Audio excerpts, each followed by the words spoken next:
Guys, I am absolutely thrilled to have you here today as we break down what has got to be one of the most intense, high-stakes matches of the tournament so far. I want you to really immerse yourself in this atmosphere for a second. The scene at inside Boston Stadium, absolutely electric.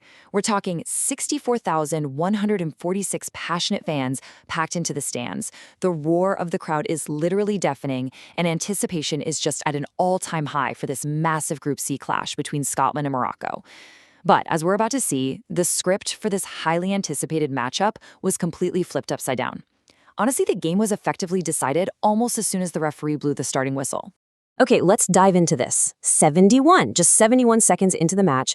Before some fans even had the chance to find their seats, the Scottish defense was caught completely and utterly off guard. In exactly 1 minute and 11 seconds, we witnessed the fastest goal of the 2026 FIFA World Cup so far. It was this breathtaking sequence that just completely shattered Scotland's initial game plan and left the entire stadium in stunned awe. Part 1. A lightning-fast start, breaking down the second-minute strike. So this sheer speed and early shock did two massive things instantly. First off, it set this incredibly triumphant, confident tone for the Atlas Lions, right? It allowed them to completely dictate the emotional rhythm of the game right out of the gate. And second, it forced Scotland into a grueling, immediate uphill battle. Instead of, feeling out their opponent, they were suddenly fighting for their tournament lives from literally the second minute onward. Let's walk through exactly how that flash strike happened because the mechanics here are just flawless. Step 1, Moroccan star Brahim Díaz sees a window that barely exists, and he just completely carves open the Scottish backline with a surgically precise pass. Step 2, Ismael Saibari perfectly reads the play, making a beautifully timed run that completely exploits that gap. And Step 3, Saibari doesn't even hesitate. He unleashes a clinical, devastating strike. The speed and precision of Díaz and Saibari were so overwhelming that the Scottish defenders and goalkeeper Angus Gunn were quite literally left watching in absolute disbelief as the ball hit the back of the net. Part 2. Tactical grit and near misses. The first half chess match. Now, following that explosive opening, the match really shifted gears. Once the dust settled from that crazy first minute, the game transformed into absolute tactical trench warfare. And we have to give credit where it's due here. Morocco looked a class above for a lot of this first half. They expertly kept possession, dictated the tempo, and deeply frustrated Scotland's midfield, who were desperately trying to gain a foothold in a game that felt like it was slipping away. But Scotland didn't just roll over. As the halftime whistle approached, you could really feel the momentum starting to build for the Tartan army. Their absolute best chance of the half arrived in stoppage time, and it was pure, agonizing chaos in the box. Nathan Patterson manages to send this incredibly dangerous cross whipping into the danger zone. The ball somehow eludes both Che Adams and Kieran Tierney, who are desperately trying to connect. It eventually falls to John McGinn, but his desperation volley sails high and wide. It was a vivid physical struggle, and man, you could feel the collective gasp of the Scottish supporters as that ball flew over the crossbar. Now, what's really interesting about this slide is who exactly was watching all of this unfold.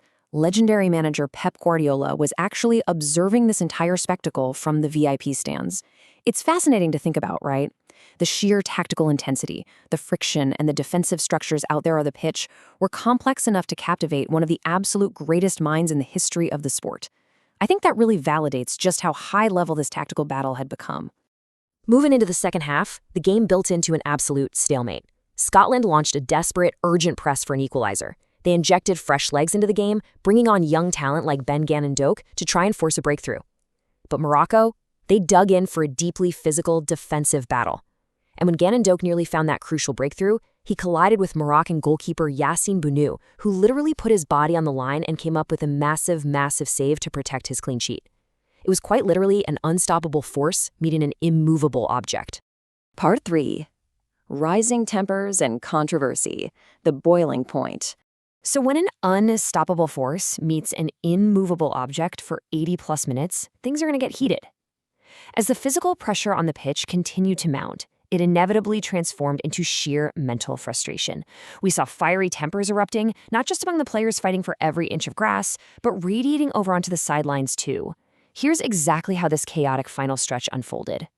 First, there was a heavy sliding tackle on John McGinn inside the penalty box that went completely unpunished by the referee, which left Scotland manager Steve Clarke absolutely fuming on the sidelines.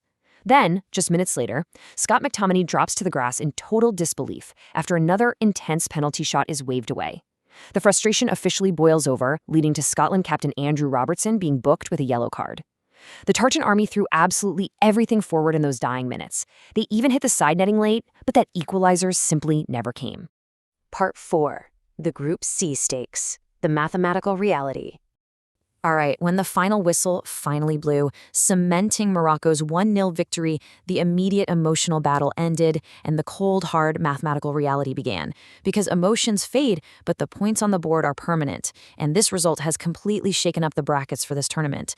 Let's break down exactly what these standings look like now. Thanks to this win, Morocco leaps right to the top of Group C with 4 points. Remember, they already secured a really impressive 1-1 draw with Brazil in their opening match. So with 4 points, the Atlas Lions are now firmly and comfortably on track to reach the round of 32.